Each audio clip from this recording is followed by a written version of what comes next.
సిక్కోలు జిల్లా సర్వసభ్య సమావేశాలు సక్రమంగా జరుగుతున్నాయా? ప్రజా సమస్యలను చర్చించాల్సిన ప్రజా ప్రతినిధులు ఏం చేస్తున్నారు?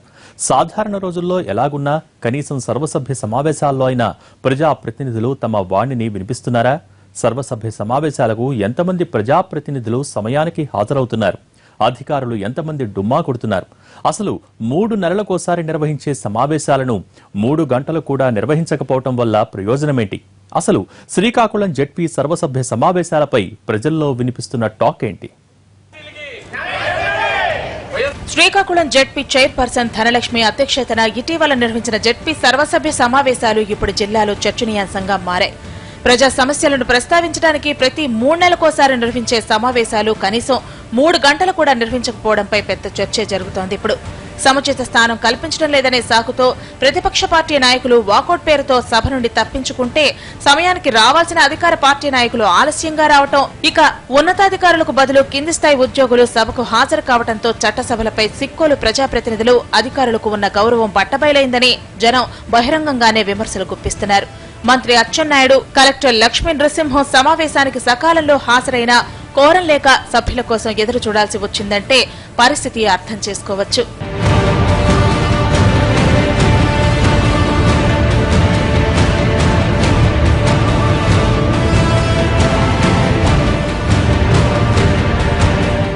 ఉదయం 10:30కు ప్రారంభం కావాల్సిన సర్వసభ్య సమావేశం అరగంట ఆలస్యంగా ప్రారంభమైన ప్రతిపక్షం వాకౌట్ వంటి వాటితో ప్రాధాన్యత అంశాలపై చర్చ జరగకుండానే ముగిసింది.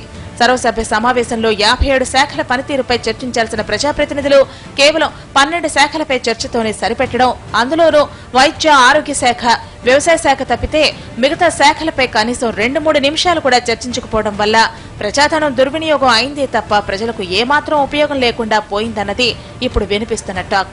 దానికి తోడు వైద్య ఆరోగ్య శాఖ పనితీరుపై అందరూ అసంతృప్తి వ్యక్తం చేస్తున్న సంబంధిత అధికారుల్ని మంత్రి, కలెక్టర్ వెనకేసుకురావడాన్ని ఇతర నాయకులు జీర్ణించుకోలేకపోతున్నారు. ఆ క్రమంలో పలాస ఎమ్మెల్యే గౌతు శివాజీ తనదైన శైలిలో మంత్రిని, కలెక్టర్ను తెప్పిపొడిచిన తీరుని ఫోకస్ చేయగలిగింది.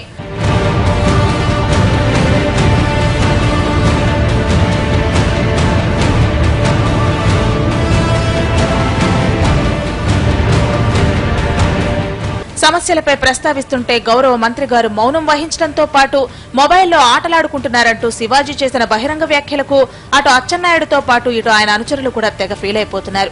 సభలో ప్రతిపక్ష నాయకులు లేకపోయినా వారి బాధ్యతను కూడా శివాజీ తన భుజాన వేసుకుని అధికారంలో వేదిక మీద ఆసీనులైన గౌరవ సభ్యులకు ముచ్చమటలు పట్టించిన తీరును వాకౌట్ చేసిన నాయకులు సైతం అభినందిస్తున్నారట. దానికి తోడు వ్యవసాయ శాఖకు సంబంధించిన తీర్మానాన్ని అధికారులు ఇంగ్లీష్లో ప్రవేశపెట్టడంతో తీర్మానం తెలుగులోనే ఉండాలి, అప్పుడే తాను ఆమోదిస్తాను అని గౌతు శివాజీ కుండ బద్దలు కొట్టి చెప్పడాన్ని అటు ప్రజాప్రతినిధులు ఇటు అధికారులు జీర్ణించుకోలేకపోతున్నారట. ఇంతమందిని మేనేజ్ చేస్తున్న శివాజీని మేనేజ్ చేయడం మన వల్ల కాదని చివరకు కలెక్టర్, మంత్రి కూడా చేతులెత్తేయడం చూస్తే రానున్న రోజుల్లో శివాజీ మరింత విజృంభిస్తారని సమాచారం. సభలో ప్రతిపక్షం లేని లోటును పలాస ఎమ్మెల్యే గౌతు శివాజీ తీర్చిన ఇతర ప్రజాప్రతినిధులు కనీసం నోరు మెదపకుండా ఏదో ప్రైవేట్ కాలేజీ విద్యార్థి స్టడీ అవర్లో కూర్చున్నట్లు వచ్చి కూర్చుని వెళ్లటాన్ని సాక్షాత్తు పార్టీ కార్యకర్తలే జీర్ణించుకోలేకపోతున్నారట. అదలా ఉంటే కొన్ని శాఖల ఉన్నతాధికారులు సభకు డుమ్మా కొట్టి కింది స్థాయి అధికారులను పంపించడం, మరికొంతమంది అధికారులు కనీసం శాఖాపరమైన నివేదికలు కూడా సమర్పించకపోవడం విమర్శల పాలవుతోంది. సభకు రాకపోయినా కనీసం నివేదికలు కూడా పంపించే తీరిక కొన్ని శాఖల ఉన్నతాధికారులకు లేదంటే సభలపై, ప్రజాప్రతినిధులపై వారికున్న గౌరవం ప్రస్ఫుటం అవుతోందంటున్నారు జనం.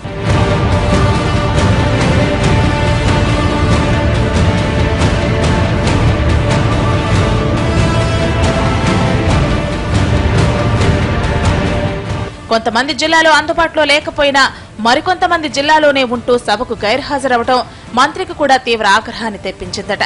అందుకే సభకు డుమ్మా కొట్టిన ఎక్సైజ్ డిప్యూటీ కమిషనర్ కు షోకాజ్ నోటీసులు జారీ చేయమని కలెక్టర్ను ఆదేశించారట. మొత్తం మీద ప్రజా సమస్యలను ప్రస్తావించి వాటి పరిష్కార మార్గాలు చూస్తారని నేతలను చట్టసభలకు పంపిస్తే మాట్లాడే అవకాశం కల్పించడం లేదంటూ ప్రతిపక్ష పార్టీ నాయకులు సభను వాకౌట్ చేయడం, మాట్లాడాల్సిన ప్రజాప్రతినిధులు మౌనం వహించడం చూస్తూ అసలు ఈ సమావేశాలు ఎందుకు పెడుతున్నట్లు, ఎవరి కోసం పెడుతున్నట్లు అని చర్చించుకుంటున్నారు జిల్లా వాసులు.